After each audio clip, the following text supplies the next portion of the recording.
what's become clear to me because of the movie, I was guaranteed a percentage of income based upon net profits, which is the way it works in Hollywood. I'm not Art Buchwald. That's a long story with Paramount. I've been around Hollywood too long.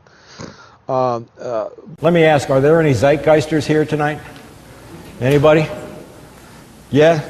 You can make a clap, okay, so I know you're there. Are there any CollapseNet members here tonight? Are there any Ron Paul supporters here tonight? Well, we have a reach, and what we say here tonight is going to be widely viewed around the world. This speech tonight will be on CollapseNet for our members, and we encourage you to share it and get it out as much as possible. Anybody here tonight 30 years old or younger?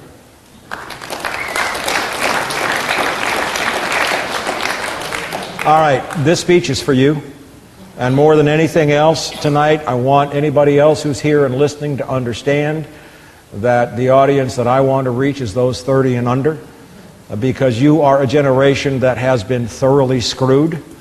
You are a generation that is being left with the wreckage, the ruin, the debt, the pollution, the collapse, the wreckage of human industrial civilization. And ever since I first was introduced to peak oil by a guy named Dale Allen Pfeiffer in 2001, right before I first spoke at Portland State, 10 years ago. We had 1,000 people turn up that night. It's been very clear to me that if I have a mission in life or a responsibility, and what we do at CollapseNet is all about serving the people who will be alive after this is over. So many of us tried to warn and reach out for so long. And many governments read CollapseNet. We have influence. Did you know that the federal flood insurance program is insolvent? The government is broke. And in case you didn't know, our government has been lying to you about a great many things, like we'll fix the economy. So we cannot trust the United States government to be our advocates or to tell us the truth. And we cannot trust the Japanese government to tell us truth about anything, because we know the Japanese government has been lying hand over fist. Tens of thousands of pounds of cesium-contaminated beef have been eaten by hundreds of thousands of Japanese. Japan is dying.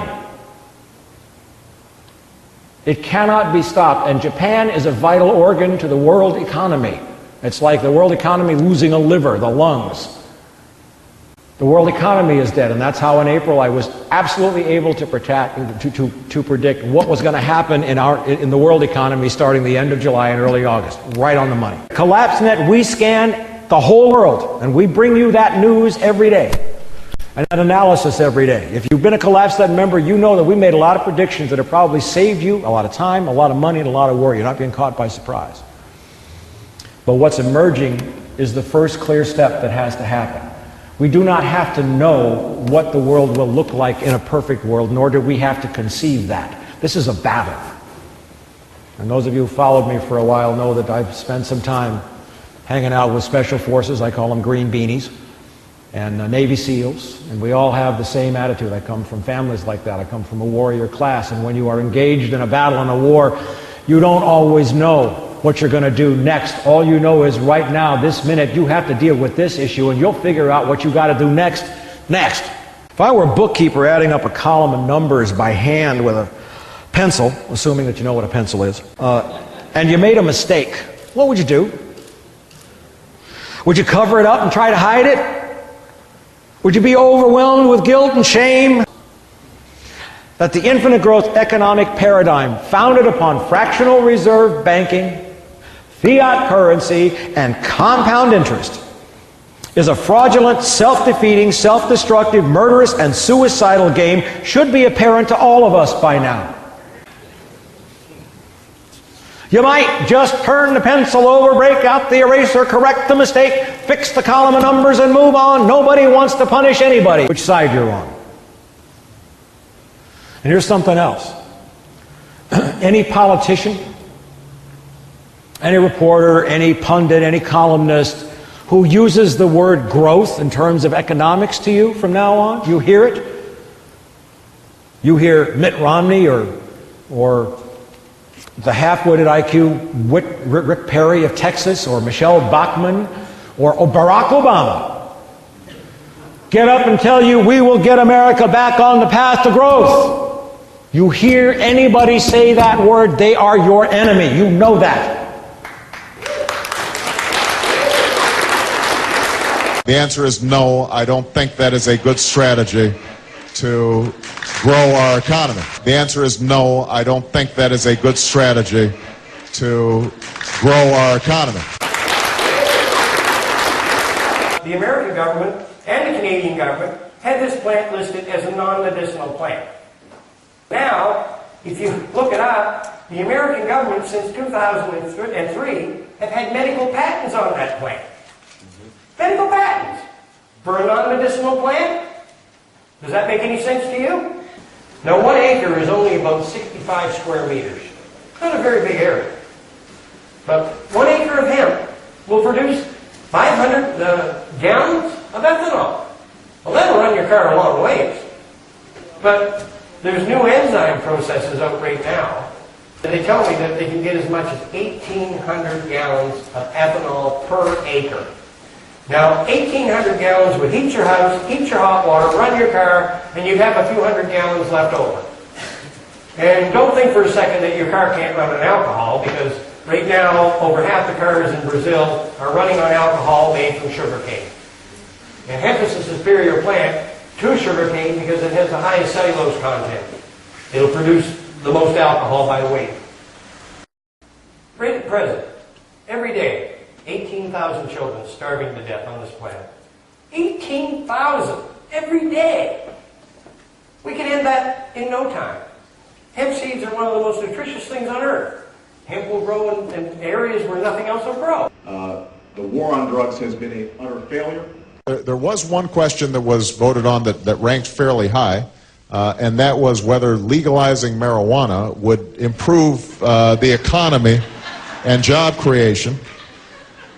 The answer is no. I don't think that is a good strategy to grow our economy.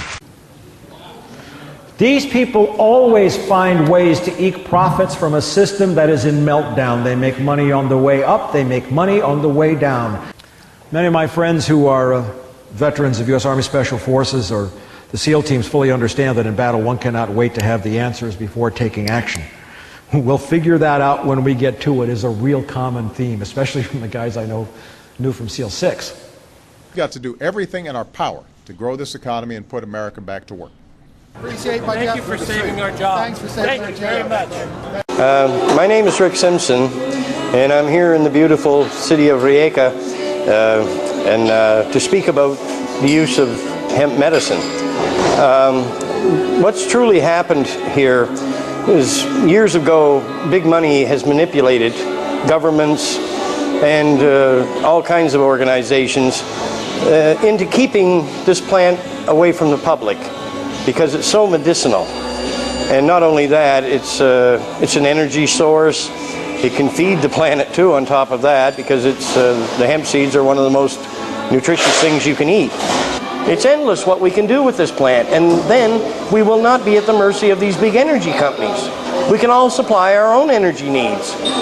But the main use that I preach about is, the medicinal use. And big money interests like the pharmaceutical industry, the cotton industry, the oil industry, chemical industries, they didn't want the public to have free use of this plant. And if you understood what this medicine was truly all about, you could understand why. I mean, up until about 1900, half the medicine produced worldwide came from this plant. And it's only been the last few decades that the public have been denied the use of it.